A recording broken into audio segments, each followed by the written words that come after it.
Good morning student, engineering academy के online portal पर आप लोगों का स्वागत है। मैं आर के रमन, इलेक्ट्रिकल डिपार्टमेंट से। देखिए बच्चों, बेसिक इलेक्ट्रिकल इंजीनियरिंग के अगर हम लोग इम्पोर्टेंस की बात करें तो ऑलरेडी यूपीपीसीएल के एग्ज़ाम में भी आप देख चुके हो कितना इम्पोर्टेंट सब्जेक्ट है। और मैंने अपने हर एक वीडियो में ये कहा है कि यदि बेसिक इलेक्ट्रिकल से कोई पेपर बना तो पूरा पेपर बेसिक इलेक्ट्रिकल इंजीनियरिंग से बनता चला जाएगा। ऑलरेडी मैंने 30-32 वीडियोस बेसिक इलेक्ट्रिकल के कुछ अलग अलग टॉपिक पर दिया है, लेकिन काफ़ी स्टूडेंट ने मुझे कमेंट किया, काफ़ी स्टूडेंट ने मुझे व्हाट्सएप पे मैसेज भी किया है, कॉल भी किया है कि सर बेसिक इलेक्ट्रिकल को जीरो से स्टार्ट करवाइए और एक एक टॉपिक को क्लियर कराइए। तो देखिए, यदि हम लोग देखें कि ऑलरेडी अलग अलग वीडियो में 10-10, 15-15 मिनट की वीडियो मैंने दिया है, तो वहाँ पर मैंने काफ़ी कुछ चीज़ें बेटा कवर करने की कोशिश किया है। लेकिन बच्चों को जो चीज़ चाहिए कि एक एक चीज़ जीरो से स्टार्ट करके एक एक चीज़ को बस क्लियर पढ़ें, बच्चे को ऐसा फील आए कि जैसे वो मेरे साथ में क्लास में जुड़ा हुआ है। तो यही चीज़ को ध्यान में रखते हुए बेसिक इलेक्ट्रिकल इंजीनियरिंग को मैं स्टार्ट कर रहा हूँ। और आज ये मान के चलिए कि बेसिक इलेक्ट्रिकल इंजीनियरिंग में बेटा मैं आप लोगों के लिए जीरो लेवल से स्टार्ट करने जा रहा हूँ। ऑलरेडी सिलेबस एनालिसिस की अगर हम लोग बेसिक इलेक्ट्रिकल इंजीनियरिंग की बात करें तो सिलेबस में बेसिक्स ऑफ इलेक्ट्रिसिटी यानी कि इलेक्ट्रिसिटी के बारे में कुछ बेसिक चीज़ें, DC circuit analysis, DC network theorem, साथ के साथ में नेटवर्क थ्योरम हम लोग एसी में भी देखेंगे, लेकिन एसी में देखेंगे हम लोग फंडामेंटल ऑफ एसी के बाद में। फंडामेंटल ऑफ एसी के बाद में हम लोग देखने वाले हैं AC circuit analysis. AC circuit analysis के जस्ट बाद में हम लोग फिर से नेटवर्क थ्योरम को बेटा देखेंगे एसी सर्किट्स के लिए। अलग अलग से नेटवर्क थ्योरम एसी सर्किट में कैसे अप्लाई होता है, कैसे हम लोग कैलकुलेट करेंगे। 3 फेज नेटवर्क, बच्चों का फीडबैक मुझे मिला है कि यूपीपीसीएल में वॉटमीटर से बहुत चीज़ें पूछी गई है, तो वॉटमीटर मेथड से बहुत सवाल आए। तो 3 फेज सिस्टम हम लोगों को पढ़ना है, इलेक्ट्रोस्टैटिक देखना है, मैग्नेटिज्म हम लोगों को देखना है, साथ के साथ में कुछ एक्स्ट्रा कंटेंट ट्रांजिएंट के बारे में हम लोगों को पढ़ना है, लाप्लास ट्रांसफॉर्म हम लोगों को सीखना है, 2 पोर्ट नेटवर्क हम लोगों को करना है। देखिए स्टूडेंट, ऑलरेडी इलेक्ट्रिकल मशीन का एक एक चीज को कराना मैंने शुरू किया है, और वहां पर इलेक्ट्रिकल मशीन में भी मैं एक एक लेक्चर को जोड़ते हुए चल रहा हूं कि कोई भी चीजें, अगर मैं सिंगल फेज ट्रांसफार्मर की बात करूं तो एक भी चीज यहां पर मैंने स्किप नहीं की, एक एक चीज आप लोगों को करवाई। लेकिन थोड़ा सा पेशेंस रखना होगा और चीजों को देखना होगा। सिर्फ वहां तक अपने आप को सीमित ना रखें कि आपने मूवी की तरह अपना देखा, छोड़ो। तो यदि आप उस वे में बेटा पढ़ाई करने वाले हैं तो आपको कोई फायदा नहीं होगा। कसम खा लीजिए कि यार पढ़ना है तो फिर ढंग से पढ़ें। नोटबुक को लेकर बैठिए, एक एक पॉइंट को लिखिए, नोट्स बनाइए, मेंटेन करिए नोट्स को, तब जाके बेनिफिट होगा आप लोगों को। और देखिए YouTube पर इलेक्ट्रिकल की बहुत सारी वीडियोस आपको मिल जाएंगी, ऐसा नहीं कि मेरी अकेले की वीडियोस है। लेकिन बेटा एक एक चीज को कोई ना कोई किसी सब्जेक्ट को छोड़ के चल रहा है, या फिर कुछ गिने चुने टॉपिक को लिया, डिस्कस किया और छोड़ दिया। एग्जाम को पकड़ के तैयारी किया हम लोगों ने यूपीपीसीएल को, और एक एक चीज को जोड़ते हुए हम लोग तैयारी अब कर ही रहे हैं। बीच बीच में कुछ सेशन हमारे मोटिवेशनल सेशन, साथ के साथ में बीच में जब कोई एग्जाम आएगा तो इसको मैं रोकूंगा नहीं, पैरेलल में बेटा हम लोग तैयारी करते रहेंगे, 1-2 वीडियोस लेकर ऑब्जेक्टिव पॉइंट ऑफ व्यू से भी। तो यहां इस सेशन में या मेरे पूरे वीडियोस में यूट्यूब पर मैंने हमेशा प्रयास किया है क्वालिटी एजुकेशन को लेकर, कि क्वालिटी एजुकेशन बच्चों तक कैसे डिलीवर्ड हो। और इंजीनियरिंग एकेडमी देहरादून का मोटो यही है, क्वालिटी की एजुकेशन। कहाँ से नया पेपर बन सकता है, कहाँ से नया सवाल आ सकता है, किस तरह का पेपर का पैटर्न है, इसको अकॉर्डिंग हम लोग चलें। और सबसे ज़्यादा अगर आपको लग रहा है कि जेई बहुत जल्दी बनना है, तो सबसे ज़्यादा पीछे जाएं बेसिक इलेक्ट्रिकल इंजीनियरिंग के। आपको वो एक एक टॉपिक को बेटा आप लोगों को पढ़ना है, बहुत अच्छे से पढ़ना है। तो बेसिक इलेक्ट्रिकल इंजीनियरिंग की अगर बेटा हम लोग बात करें, तो बेसिक इलेक्ट्रिकल इंजीनियरिंग आपको रटने से नहीं आएगा, आपको समझना पड़ेगा। न्यूमेरिकल बहुत सिंपल आएगा, लेकिन आपको उसके लिए फॉर्मूला या कॉन्सेप्ट का आइडिया होना चाहिए। तो अगले 20 से 25 लेक्चर में, क्योंकि लेक्चर का टाइमिंग भी मैंने बढ़ा दिया है, तो 20 से 25 लेक्चर के अंदर हम सिर्फ बेसिक इलेक्ट्रिकल को फोकस करेंगे। और आप लोगों से मेरा ये रिक्वेस्ट है कि बीच बीच में बच्चे भी, अगर मैं बेसिक इलेक्ट्रिकल के पीछे हूं, तो बच्चे भी ये कोशिश ना करें कि सर पावर इलेक्ट्रॉनिक्स बता दीजिए या बेसिक इलेक्ट्रॉनिक्स बता दीजिए। तो ये मेरा रिक्वेस्ट है आप लोगों से, पहले आप लोग बेटा बेसिक इलेक्ट्रिकल को बहुत अच्छे से 100% कंप्लीट कर लीजिए। मैं एक एक चीज करवाऊंगा आप लोगों को, एसएससी के एग्जाम से पहले आप लोगों को सब चीजें करवाऊंगा। और यूट्यूब पर ना तो भैया अपने को सब्सक्राइब से मतलब है, ना अपने को व्यू से मतलब है। आज तक मैंने आप लोगों को कहा भी नहीं होगा कि वीडियो को लाइक करो, सब्सक्राइब करो। यार I don't care about this ना। मुझे सिर्फ मतलब है कि मेरी पढ़ाई हुई चीज़ें मेरे बच्चों को समझ आई है या नहीं आई है, बस उस चीज़ से मतलब है।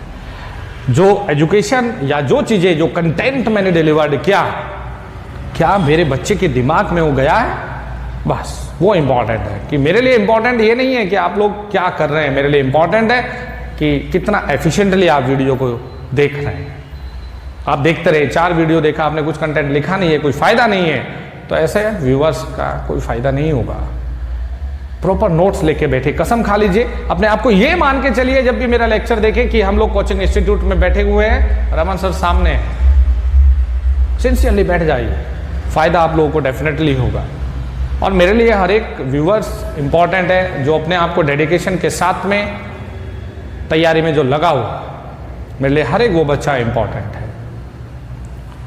तो देखिए बेसिक इलेक्ट्रिकल पर अगर बेटा हम लोग देखें, तो बेसिक इलेक्ट्रिकल को पढ़ना कैसे है। जितनी कंटेंट भी मैं ले रहा हूँ बेसिक इलेक्ट्रिकल का, बेटा उतने कंटेंट को बहुत अच्छे वे में आप लोग को पढ़ना है, बहुत अच्छे वे में उतने ही कंटेंट को आपको बार बार देखना है, ऑब्जेक्टिव करना है।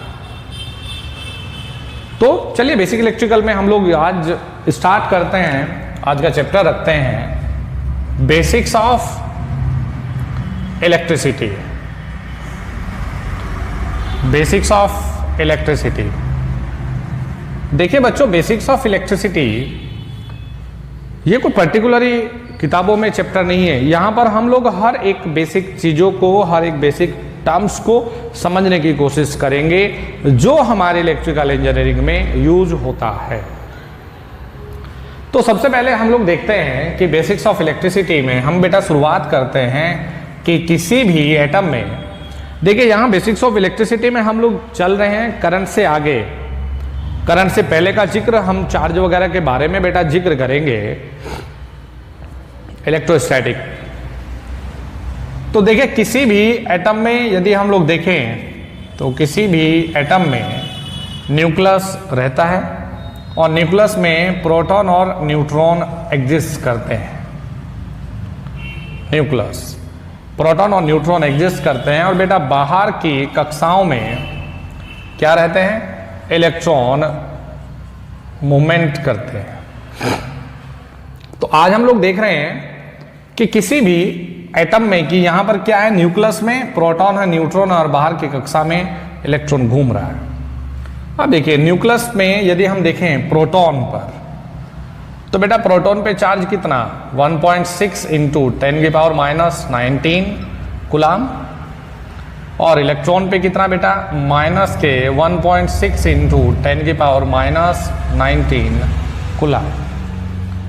अगर बेटा हम द्रव्यमान की बात करें या मास की बात करें, तो मास कितना है प्रोटॉन का, 1.67 इंटू 10⁻⁻27 किलोग्राम, और बेटा इलेक्ट्रॉन का कितना है, 9.11 इंटू 10⁻31 किलोग्राम। क्लियर है, यानी कि न्यूक्लियस है, न्यूक्लियस में क्या है, प्रोटॉन है, न्यूट्रॉन है, और बेटा इतना याद रखिए न्यूट्रॉन पे नो चार्ज। प्रोटॉन पे क्या है? पॉजिटिव। इलेक्ट्रॉन पे क्या है बेटा? निगेटिव। तो बहुत बेसिक से स्टार्ट किया मैंने। यदि हम इलेक्ट्रॉन के द्रव्यमान, यहां इलेक्ट्रॉन के द्रव्यमान और प्रोटॉन के द्रव्यमान में हम रिलेशन देखें तो इलेक्ट्रॉन का द्रव्यमान बराबर प्रोटॉन का द्रव्यमान अपॉन में होता है 1840। ये बहुत इंपॉर्टेंट रिलेशन बन जाता है बेसिक इलेक्ट्रिकल में। तो बहुत ही सिंपल से बेसिक से मैंने स्टार्ट किया है और धीरे धीरे करके अपने लेवल को हम लोग बढ़ाते चले जाएंगे। अब देखिए, तो यहां से आगे बेटा हम लोग चार्ज पर चलते हैं कि भैया ये चार्ज होता क्या है। डिनोट करते हैं हम लोग क्यू से और यूनिट रखते हैं बेटा यहां पर क्या? कूलम।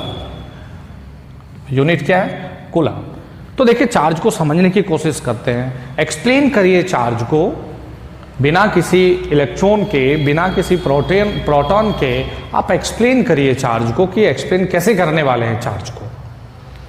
देखिए, चार्ज होता क्या है, जरा ध्यान से सुनिएगा। यह एक, हिंदी वाले लोग भी ध्यान से सुनो, मेरा हिंदी भी बहुत अच्छा है। यह एक ऐसा अदृश्य मैकेनिज्म है या ऐसा एक अदृश्य फिनोमिना है जिसके कारण प्रत्येक वस्तु आकर्षण और प्रतिकर्षण बल का अनुभव करता हो। तो it is the phenomena by which any substance experience a force of attraction and repulsion.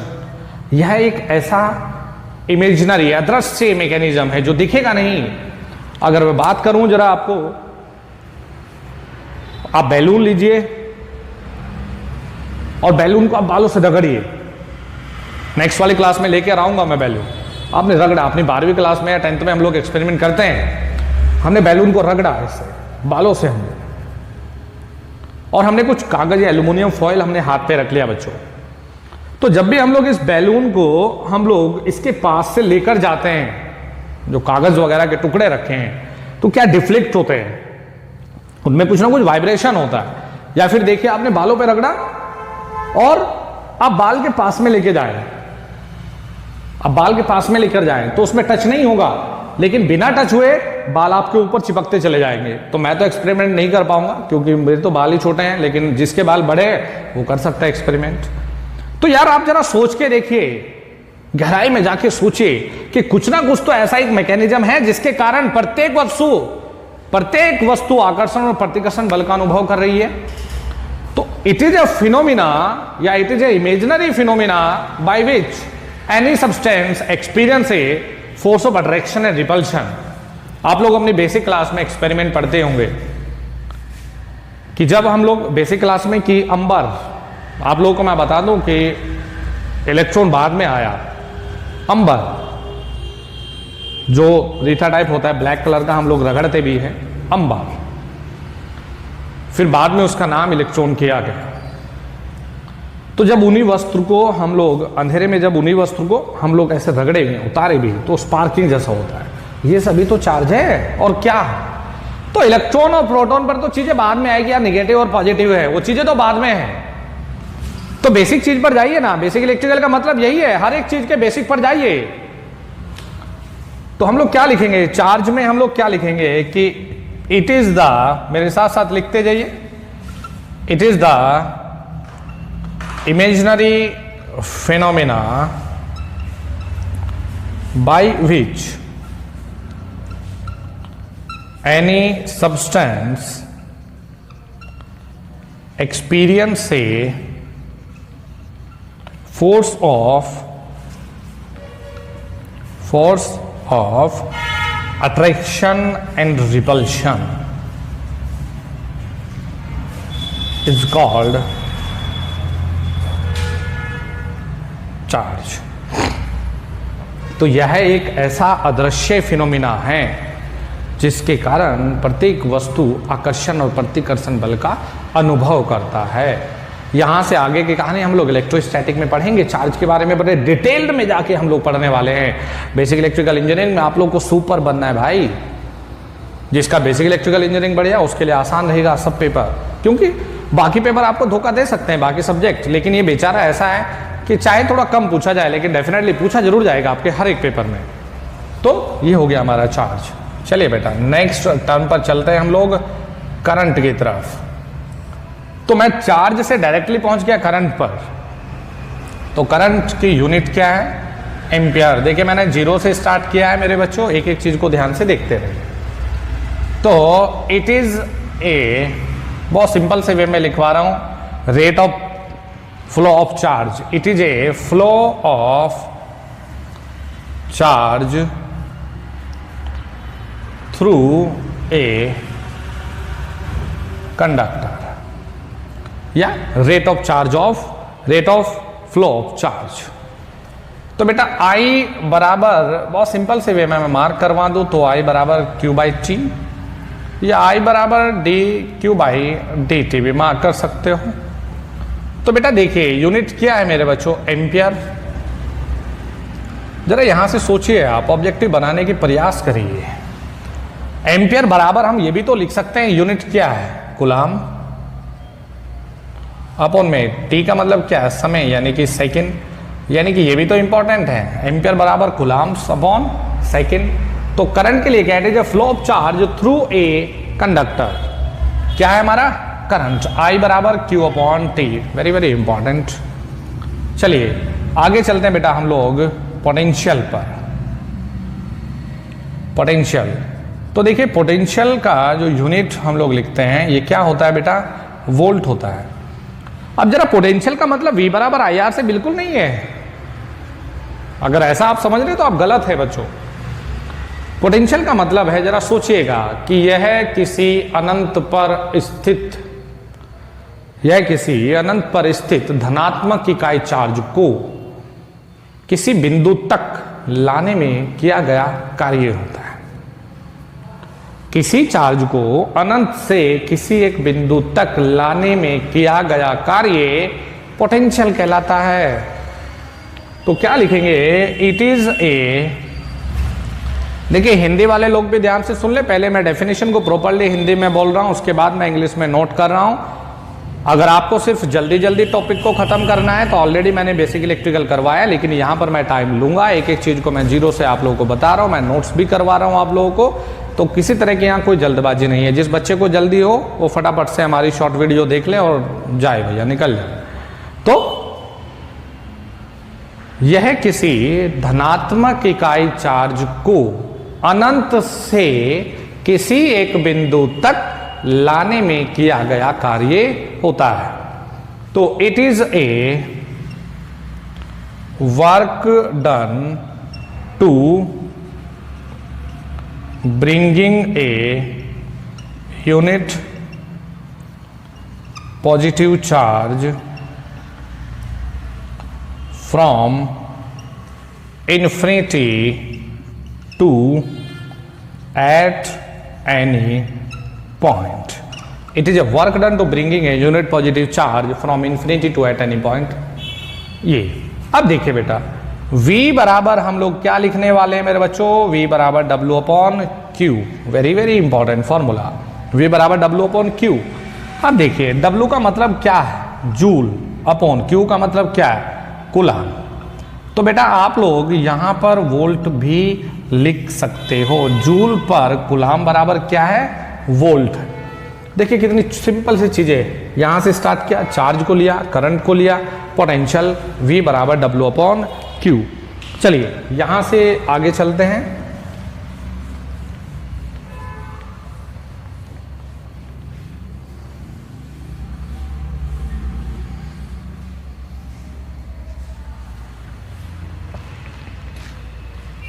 चलिए तो यहां से आगे बढ़ते हैं।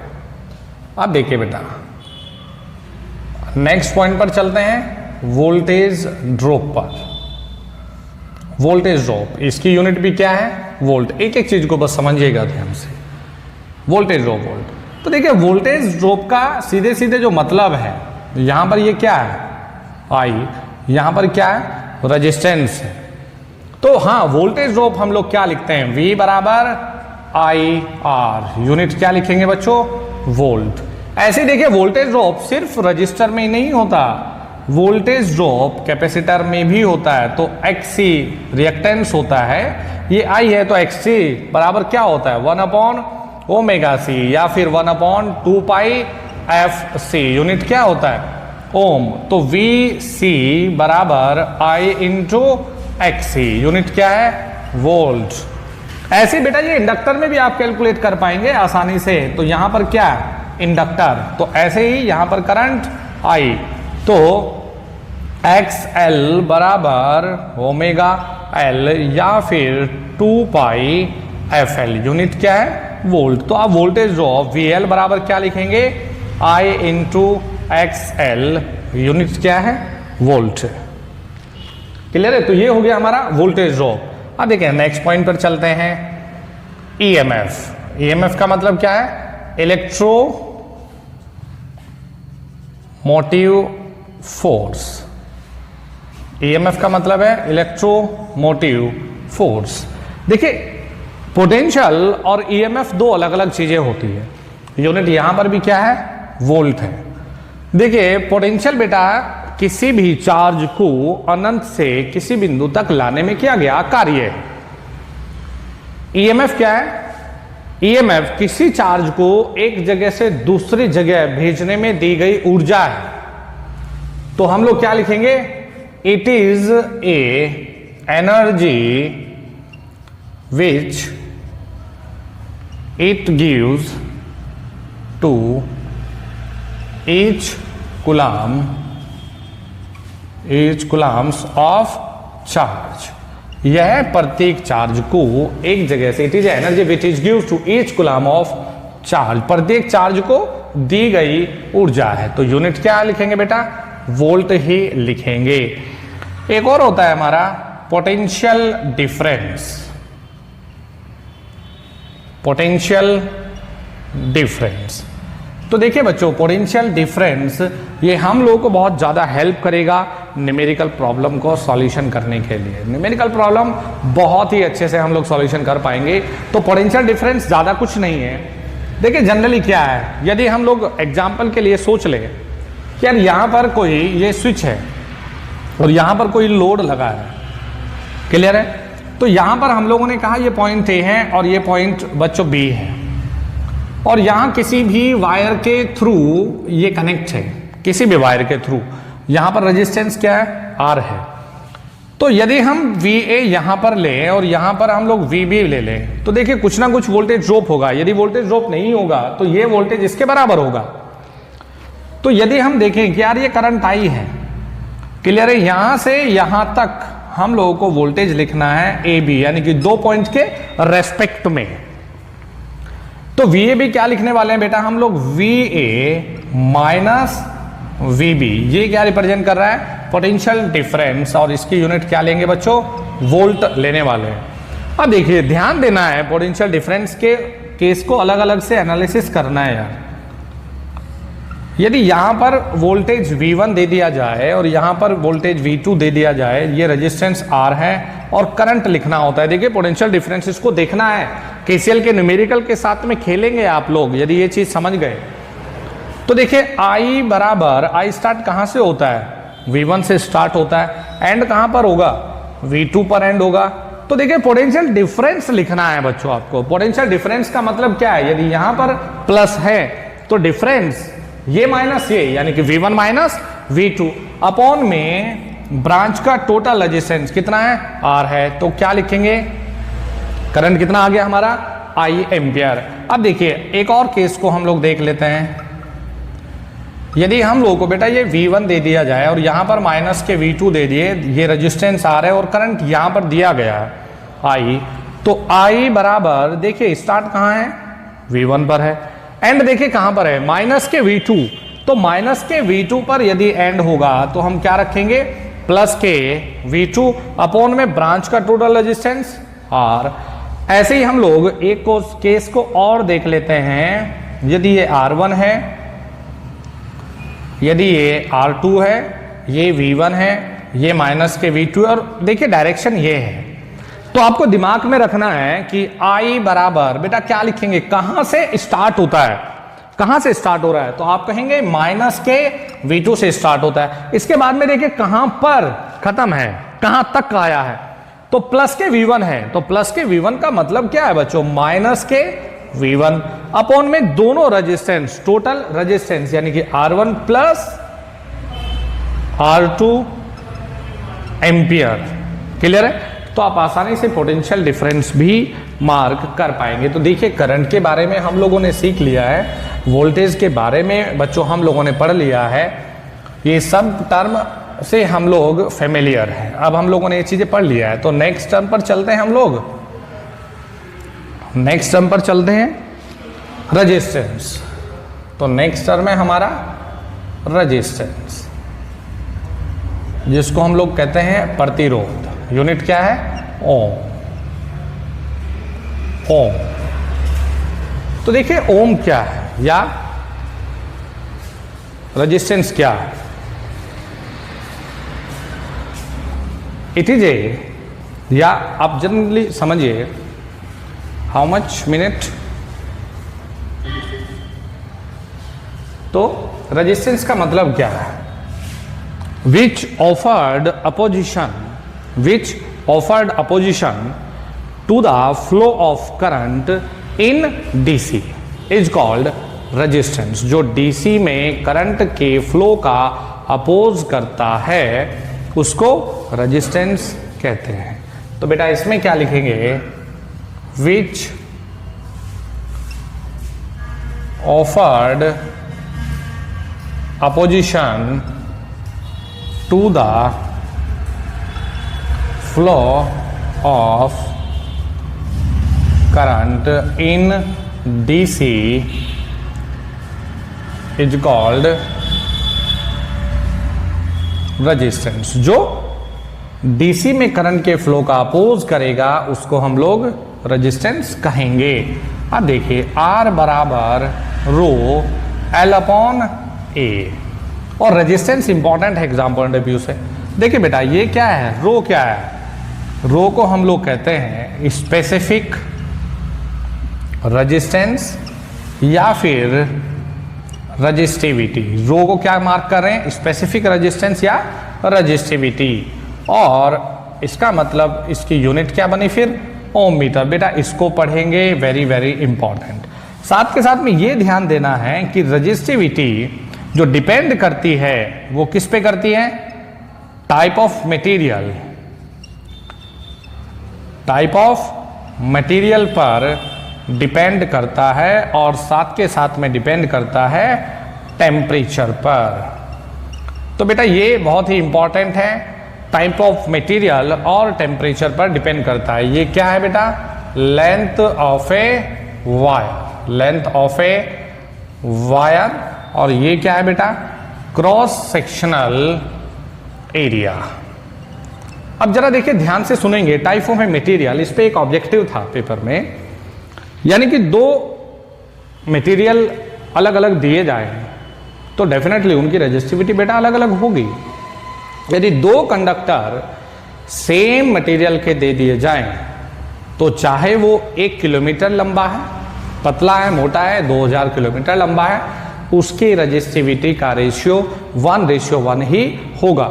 क्योंकि रेजिस्टिविटी का मतलब समझिए, रेजिस्टिविटी का मटेरियल है, it is ability of a material, किसी भी मटेरियल की वो एबिलिटी जिसके कारण ये करंट के फ्लो का अपोज करता हो। तो रेजिस्टिविटी किसी भी मटेरियल की वो एबिलिटी जिसके कारण ये करंट के फ्लो का अपोज करता हो, तो ये क्या कहलाता है? रेजिस्टिविटी। तो वो दिमाग में रखना है, ये कोई लंबाई या क्रॉस सेक्शनल एरिया पे डिपेंड करने वाला नहीं है।